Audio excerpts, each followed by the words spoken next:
Beyond stardom this time, a collection of high flyers who thrive on diversity.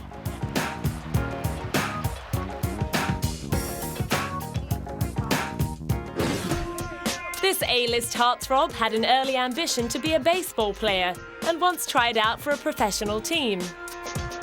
The Cincinnati Reds' loss was entertainment's gain. Although it took him quite a while to hit his stride, George Clooney eventually scored his first home run on the small screen as Dr. Doug Ross on the hit NBC hospital drama ER in 1994 at the age of 33. But after that, he certainly didn't waste any time hanging around the dugout.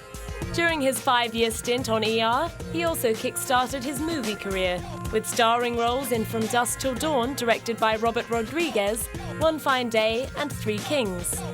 He also had a spin behind the latex mask as Batman in Batman and Robin. He's gone on to become one of Hollywood's favorite leading men, taking top billing in the crowd-pleasing Oceans franchise, and he's one of only 3 men to have topped People Magazine's poll of the Sexiest Man Alive twice. It's nice work if you can get it, but his role as a Hollywood hunk is just one piece of the George Clooney jigsaw. Since first stepping behind the camera to direct the 2002 film Confessions of a Dangerous Mind, he's been proving himself to be quite a handy helmsman, scoring multiple nominations for his screenwriting and directing efforts on the 2005 drama Good Night and Good Luck. I love it. You know why? You get to be the boss. That's fun. You get to get a good actor. You know, honest to God, and this is, my uncle was a director, an actor named Jose Ferrer. He won Academy Award for Cyrano de Bergerac, and he directed a lot of films, and he used to say, and lots of Broadway plays, and he said, you know, the secret to the whole thing is cast it with the right people, get out of their way, put the camera wherever you can, shoot it. The same year, he also stepped up to the role of producer on the political thriller Syriana, which netted him an Academy Award as Best Supporting Actor. Not that awards mean a whole lot to George. Well, I've never been to, you know, the Oscars or anything. We were talking about it before because I really do, you know, it sounds sort of cynical because I've only won one award ever, so it sounds a little cynical to say it, but I really don't believe in comparing art. You know, I really don't. I think it's a thing where you go, I don't know how you compare it. I think you can appreciate it and say, this is good. I actually think there should be an award show for the worst films made, because that are made strictly for commercial purposes, you know. As far as this son of a game show host turned politician is concerned, the money he makes from blockbusting mainstream movies purely provides him with the means to make more important films like Syriana and Good Night and Good Luck. It also helps fund his humanitarian activities, including his involvement in the organisation Not On Our Watch, which aims to draw global attention and resources to preventing mass atrocities.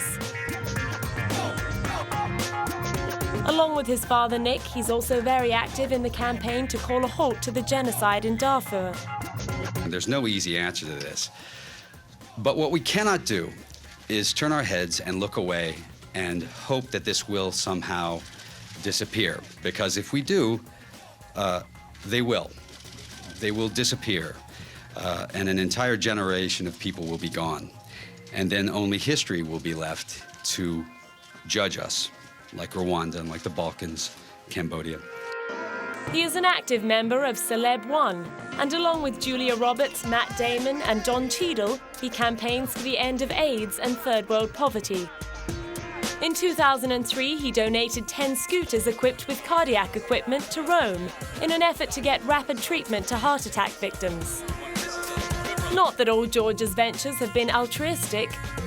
In 2005, he teamed up with supermodel Cindy Crawford's husband, Randy Gerber, to build a resort in Las Vegas, boasting over 4,000 apartments, 11 high-rise towers, and a 300-room boutique hotel and casino.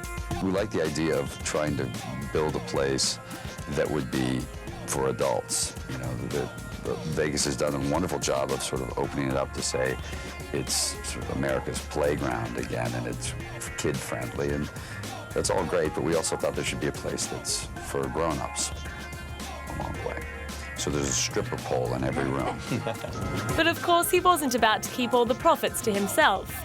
Here's something that I can do that, on top of being fun for me, and I make no apologies about the idea of making money or enjoying living a good life, is also a way to say, listen, you know, part of whatever you do is going to actually go into Africa. Unfortunately, however, all of George and Randy's grand plans bit the desert dust, and they ended up selling the land marked out for their Los Ramblas resort.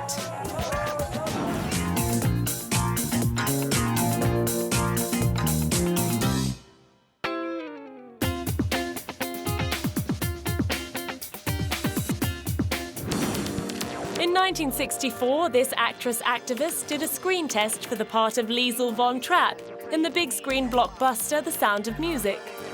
Although she didn't land the part, she went on to star in the primetime American soap opera Peyton Place as the news editor's waif-like niece, Alison Mackenzie. Soon after, she fell in love with and married 50-year-old crooner Frank Sinatra, who forced her to abandon her job on Peyton Place. He also tried to make her walk out on her career-making role in Roman Polanski's classic horror Rosemary's Baby to work on his own movie The Detective. When she refused, he reportedly served her with divorce papers in front of the cast and crew. Mia's next marriage to pianist Andre Previn saw the birth of her passion for adopting underprivileged children. As well as having 3 biological children of their own, Mia and Andre adopted 2 Vietnamese children and 1 Korean daughter, Soon Yi, who was destined to become embroiled in one of the most bitter custody battles in entertainment history. At the age of 17, Soon Yi embarked on a sexual relationship with Mia's 53-year-old long-term partner, Woody Allen.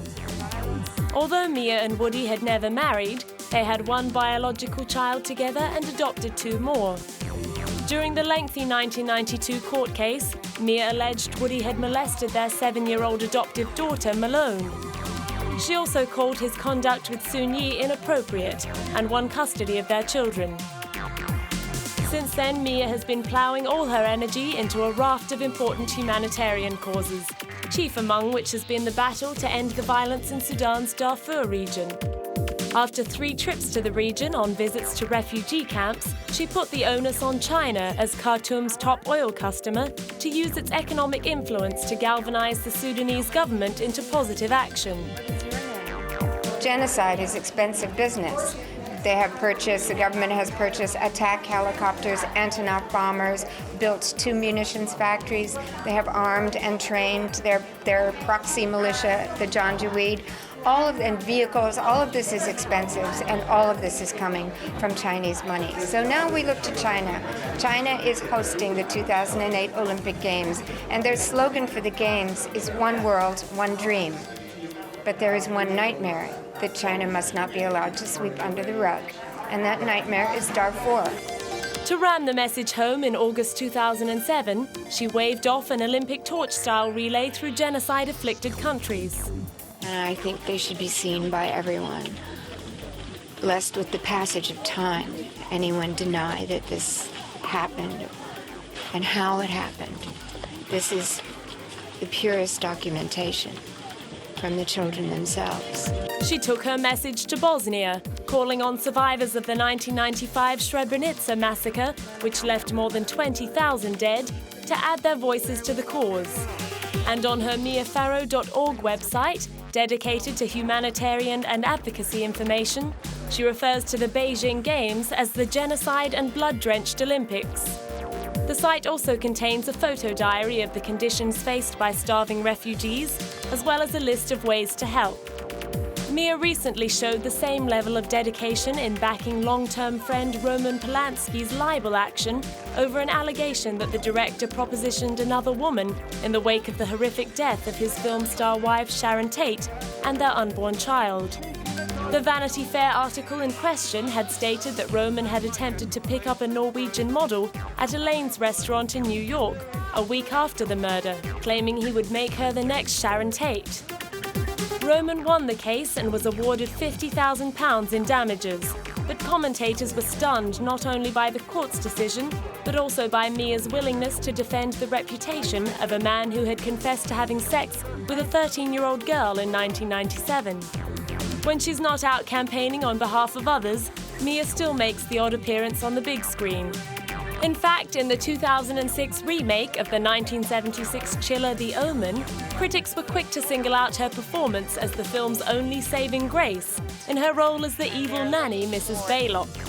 Filmcritic.com proclaimed it's Mia Farrow who steals the show, while the Seattle Post-Intelligencer wrote that she was chillingly believable as the sweet-talking nanny from hell.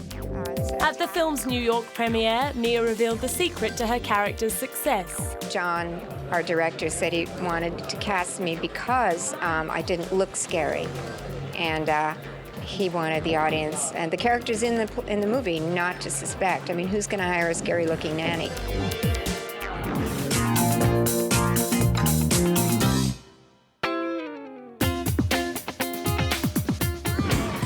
This Hollywood king made his first movie appearance as an Amish father in Peter Weir's 1985 thriller Witness.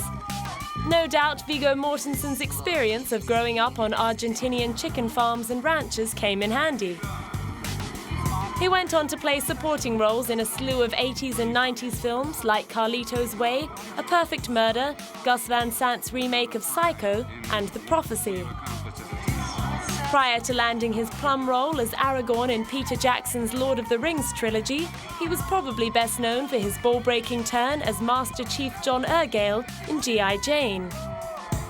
His late break as a leading man at the age of 43 arrived when Stuart Townsend dropped out of playing Aragorn several weeks into the production. The story goes that Viggo wasn't at all keen on taking on the role and would have turned it down.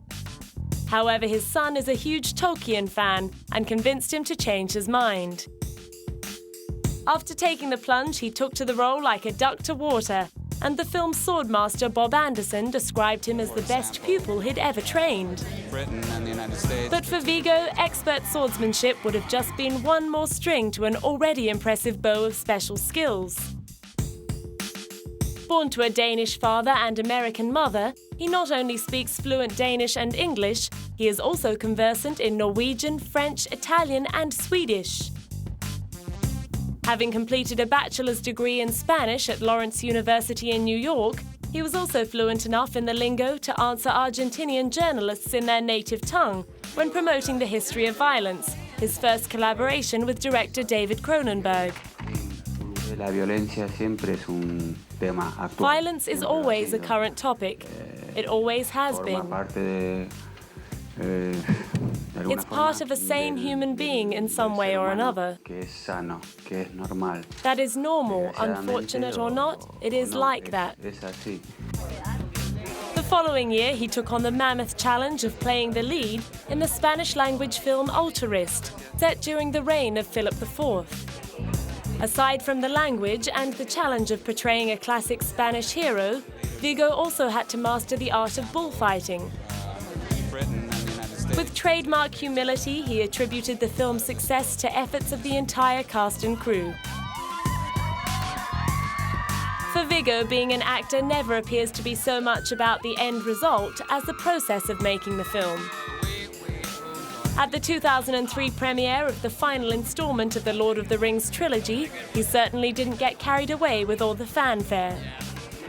It's nice to be here, above all, with my friends, you know, who I made this movie with. And I'm glad people like it, but even if they didn't like it, I would still feel the same about the experience of working with these people. I mean, the thing I take away from it is that memory, you know, of doing it. Ooh, I'm sorry. Quickly, what's your proudest achievement now, looking at this picture, especially the third one? Surviving it. In preparation for his role as a Russian gangster in 2007's Eastern Promises, the famous perfectionist left no stone unturned to get the character right. I just listen to them when they're speaking English and when they're speaking Russian, obviously, and certain kind of Russian from a certain part of the country. I went to Russia and I went to watch these people and listen to them.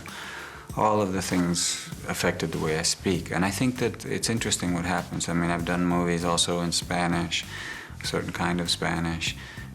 And I find that when you speak a different language or you use a different accent, even in English, it affects your physiognomy, your face, your body language. It changes things. It helps you. He also relied heavily on his close professional relationship with director David Cronenberg. What's essential is how much you trust your director, how much you respect their intelligence and their taste, you know, frankly. In the case of Cronenberg, I trust him completely. Having worked with him before on History of Violence, I knew that he was a true artist and a great observer of human behavior. I felt safe, you know. I also felt vulnerable and uncomfortable, but no more than I should be for the scene. You know, it was correct, and I was willing to do, as usual, anything it took to make it be correct, be realistic. The result was a critically acclaimed film and a highly lauded performance from Viggo, with legendary film critic Roger Ebert prompted to declare that his nude fight scene in a London bathhouse would go down as a benchmark in film history.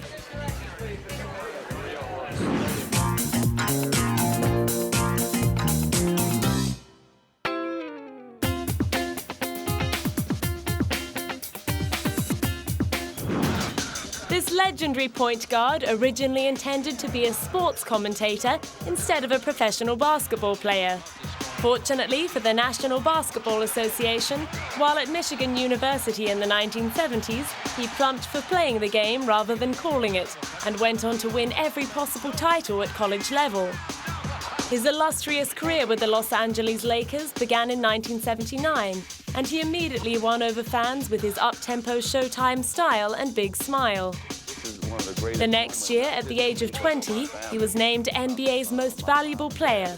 He went on to take out that title twice more before he retired. Throughout the 1980s, he and Boston Celtics shooting senior Larry Bird enthralled basketball fans with their do-or-die good-natured rivalry. But in 1991, Magic shocked the NBA with his announcement that he was HIV positive and would be retiring immediately.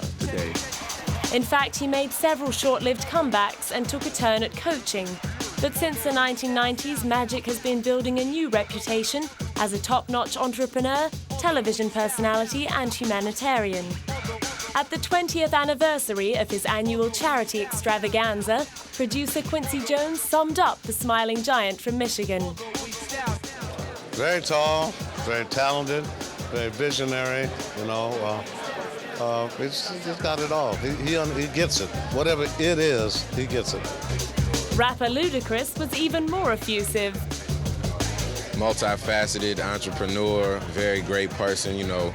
I've been looking up to him since I was a kid, and I mean, he's done nothing but grow over all these years, so it feels great to be here and just to be a part of something great. For his Midsummer Midnight Magic event, he packs in friends from the worlds of entertainment, sport, and business, and asks them to dig deep to help improve the lives of those less fortunate, both at home and overseas. So, ladies and gentlemen, please. What we do is we address all the health, financial needs, and social needs of minorities across the country. We have 225 minorities on scholarship across the country right now. We have 20 Magic Johnson Technology Centers because most minorities cannot own a computer in their home, so we give them access to one. We continue to give away about 40 to 50,000 toys each Christmas to children that normally wouldn't have a Christmas. We continue to bring Disneyland to those who can't go to Disneyland. As well as dedicating himself to improving the lives of underprivileged children through his Magic Johnson Foundation, for the past decade and a half he's been using his own HIV status as a tool for raising awareness of HIV/AIDS. After admitting that he contracted the virus by having unprotected casual intercourse, his wife Erlitha has stood by him and supports him in his tireless campaign to spread the word about the importance of safe sex. He's also outspoken on the need for HIV-positive people to lead healthy lifestyles to stave off the development of full-blown AIDS. When it comes to his own health, his blend of medication has kept his T-cell count high, and as a result, his hematology tests show little or no trace of the virus. Free of it means nothing in your body, and I'm not saying that I'm HIV-free because I'm not. But it's just laying, sleep, and it can be sleep forever, you know. So we're just gonna keep our fingers crossed, keep praying, and keep doing, what I'm doing. He helped to fund his humanitarian efforts with frequent motivational speaking gigs worth $60,000 a pop. He has also built a business empire by setting up movie theaters and coffee shops in minority inner-city areas like Harlem, and considers himself a very lucky man. People don't get to have 2 lives or 3 lives like me. I'm having my second life. My second life has been business.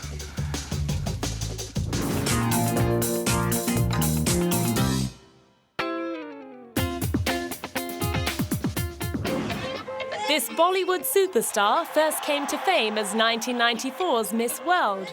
10 years later, Aishwarya Rai was included in Time magazine's top 100 of the world's most influential people, and she is one of the few Indian actresses who have managed to cross over into the West. Her cause was helped by the success of the 2002 lavishly produced film Devdas, which screened at the Cannes Film Festival. She sat on the festival jury the year after and has been a regular at Cannes ever since.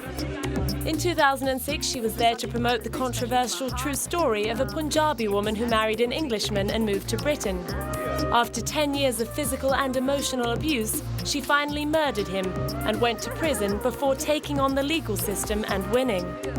So on the grounds of provocation, she actually eventually managed to come away, released, back to her children, and eventually get felicitated by the wife of the Prime Minister of the country. That's a huge journey for a woman, and the story needed to be told not just of that one Kiranjit Ahluwalia, but for various and many Kirans who exist in society. So it was an important story for me. Hopefully, through the process of making Provoked, she picked up a few good tips on what to look out for in a prospective husband.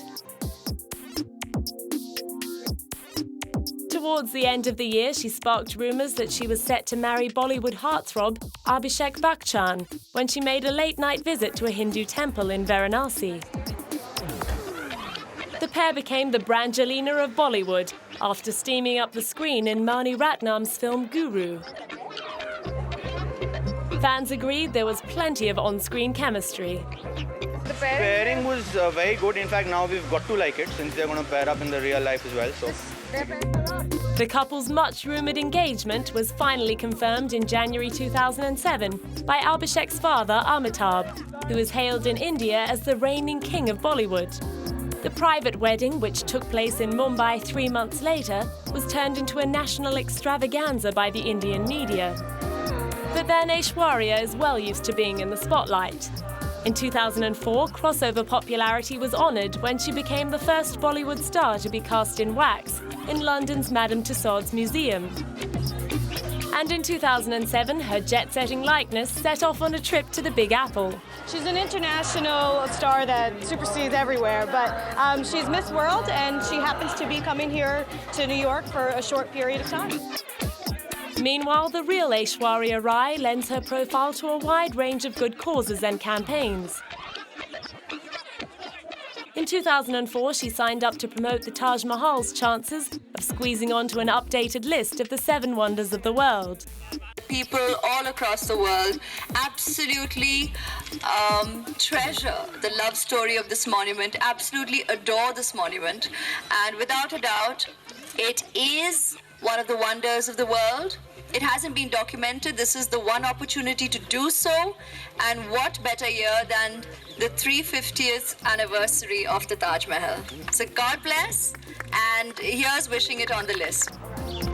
The wishing worked, and the Taj made the cut, along with the pyramids and the Great Wall of China. More recently, Aishwarya and her new husband and father-in-law took time out from attending an Indian Cinema Award ceremony to visit a specialist charity centre in Leeds, England. Back home in India, she donated her star power to the inauguration of a school for special kids in Mumbai. An institution and what it stands for, how it educates their children and their students, need to be judged purely by the physicality, just like people. This is where we go wrong. People, children get judged by only what you see. Schools like this delve into what the children is all about, what the children needs, and how you go forth and educate them, rather than just judge them by what you see and go forth and make statements. This is exactly what we need to counter in society. with our children and with people all around. This attitude needs to change.